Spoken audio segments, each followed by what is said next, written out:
नमस्ते दोस्तों, जय श्री राधे कृष्ण। आपका दिल से स्वागत है हमारे एआई भक्ति चैनल पर। हे प्रभु कृष्ण, जो भक्त आज आपके वचनों को सुन रहे हैं उनके जीवन में आपकी कृपा हमेशा बनी रहे और उनकी हर कठिनाई दूर हो। शुरू करने से पहले आपसे अनुरोध है, चैनल को जरूर लाइक और सब्सक्राइब कर दीजिए और कमेंट में एक बार दिल से लिखिए, जय श्री कृष्ण। राधे राधे। चलो सुनते हैं बिना देरी किए हुए। आज की कहानी है एक ऐसे वक्त की जब कर्ण ने भगवान श्री कृष्ण से एक अजीब सवाल पूछा, मेरा क्या कसूर था। इस दिलचस्प कहानी में हम उस मोड़ पर खड़े होते हैं जहां भीष्म, दुर्योधन और शकुनी के बीच रहस्यमयी वार्तालाप होती है। श्री कृष्ण का उत्तर न केवल कर्ण को बल्कि हमें भी गहराई से सोचने पर मजबूर कर देता है। यह उत्तर बिना किसी पक्षपात के दिया गया, सत्य और धर्म के प्रकाश में। तो आइए सुनते हैं। जब कर्ण ने श्री कृष्ण से पूछा, मेरा क्या दोष था, और क्या था श्री कृष्ण का उत्तर। कर्ण ने पूछा, मेरा जन्म होते ही मां ने मुझे त्याग दिया। क्या अवैध संतान होना मेरी गलती थी? द्रोणाचार्य ने मुझे शिक्षा नहीं दी क्योंकि मैं क्षत्रिय नहीं था। परशुराम ने मुझे ज्ञान तो दिया, लेकिन उन्होंने मुझे शाप भी दिया कि जब उस विद्या की सबसे ज्यादा जरूरत होगी तब मैं उसे भूल जाऊंगा, क्योंकि वे मानते थे कि मैं ब्राह्मण नहीं, क्षत्रिय हूं। एक बार मेरी तीर से एक गाय मर गई। उसके मालिक ने मुझे शाप दे दिया, जबकि वह मेरा इरादा नहीं था। द्रौपदी के स्वयंवर में मेरा अपमान किया गया। मां कुंती ने मुझे अंतिम समय पर अपना बेटा कहा, जब पूरा जीवन मैं सिर्फ अपने अस्तित्व के लिए लड़ता रहा। रहस्य बताऊं श्री कृष्ण, जो कुछ भी मुझे मिला है वो सिर्फ दुर्योधन से ही मिला है। उसने मुझे सम्मान दिया, मुझे अपना मित्र माना। तो फिर यदि मैं उसकी ओर से लड़ता हूं तो क्या मैं अधर्मी हो जाता हूं? तब श्री कृष्ण मुस्कुराए और बोले, मेरा जन्म जेल में हुआ। मेरे जन्म से पहले ही मृत्यु मेरी प्रतीक्षा कर रही थी। जन्म के साथ ही मुझे अपने माता पिता से दूर कर दिया गया। मेरा बचपन गौशाला में बीता, जहां गोबर था, रथों की आवाजें थीं और न कोई पढ़ाई थी न कोई सुरक्षा। मेरे जीवन में भी कई घाव थे जिन्हें कोई देख नहीं पाया, कोई समझ नहीं पाया।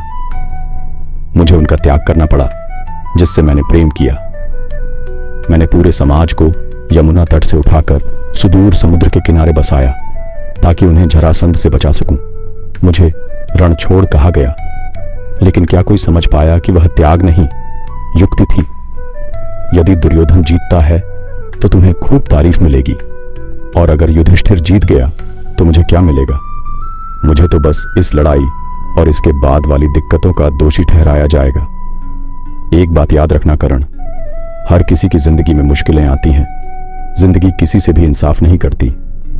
दुर्योधन ने ज्यादती देखी है तो युधिष्ठिर ने भी दर्द उठाया है, लेकिन सच्चाई और धर्म क्या है ये तुम जानते हो। कोई बात नहीं, चाहे कितना भी अपमान सहना पड़े, जो हमारा हक है वो हमें मिलना चाहिए।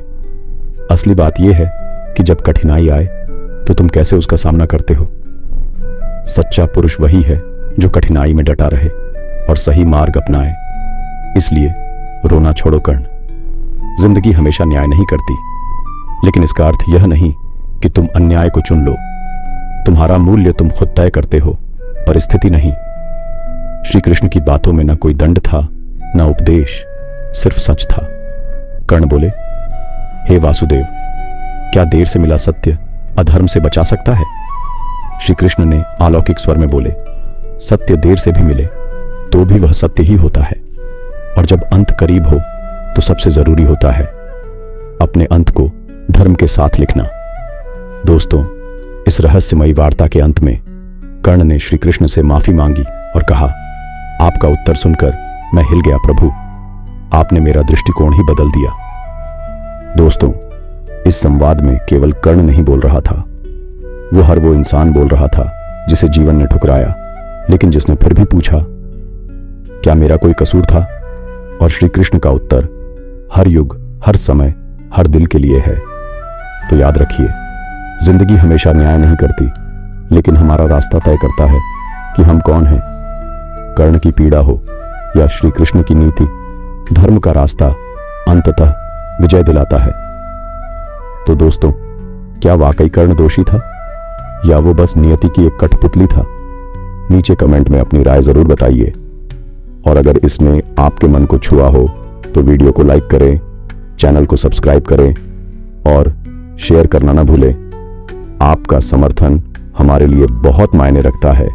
ऐसी ही और प्रेरणादायक कहानियों के लिए जुड़े रहिए हमारे साथ। धन्यवाद। जय श्री कृष्ण।